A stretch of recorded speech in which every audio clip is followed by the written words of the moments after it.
Ah yes, the day that being a stoner nearly got me murdered. I grew up in the Appalachian Mountains of the southeast, and my town was actually completely surrounded by various ridges and mountains for as far as the eye could see. Naturally, being high school stoners, we took advantage of the woods to party in during the summer. One popular activity was to head out to a particular isolated creek in the state park to smoke, drink, whatever. The location was accessible only by a winding gravel road way off the beaten path, so it was the perfect spot for engaging in high school shenanigans.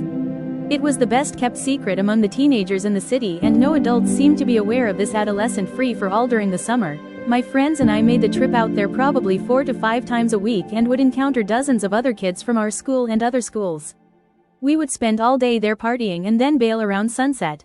One particular day, my friend brought cheap Barton's vodka to drink rather than the usual awful Natty Light, and we got absolutely housed. Come time when everyone else was leaving around sunset, we were both way too drunk to drive. People offered us a ride, but there was no way in hell I was leaving my car out in the boonies to get stolen by a meth head, so we agreed to wait it out an hour or so to sober up. After every other person had left, we decided to park it by the creek and just chill, smoke a bowl, and take in the scenery. After an hour and a half, it was starting to get really dark. To get down to the creek, you had to climb, and pretty much fall, down a very steep hike where you were grabbing onto trees to keep from plummeting all 50 feet or so. We figured it would be a good time to do that before it got to be pitch black.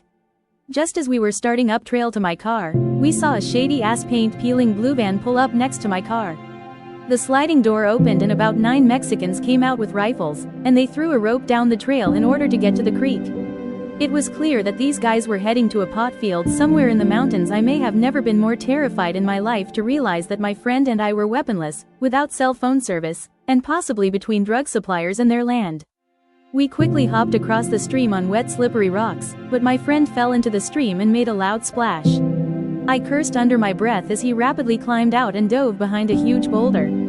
We could hear them talking, and based on my limited Spanish, they knew we were very close by. By this time, it was getting really dark, so the Mexicans turned on flashlights and began coming down the trail. Luckily all of them went along the other side of the creek, except for one who was at the foot of the trail, standing between us and freedom. Over the next hour and a half, my friend and I went about a mile down the creek, climbed up a steep-ass incline, and crawled to my car like we were fucking plastic G.I. Joes. As soon as I jumped in and turned on the engine, we heard a gunshot in the air. Didn't look back. One night when I was in the 5th grade, I couldn't sleep. I looked at the end of my bed and there was another shadowy shape, but instead of looking like my boxy furniture, it had more of a person shape. I pulled my blanket over my head and kept telling myself that it wasn't real. I eventually fell asleep. The next morning there were police downstairs. Apparently someone had cut through the mesh part of the window and broke into our house. Nothing was stolen. They determined that he had only walked into my room and then left. Of course, this had horrified me.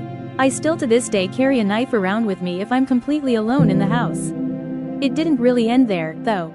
A few nights later, I was having a sleepover across the street. I remember that night because the clouds were moving by faster than I had ever seen. And I watched them, transfixed, through a skylight. The next morning the police were at my house again.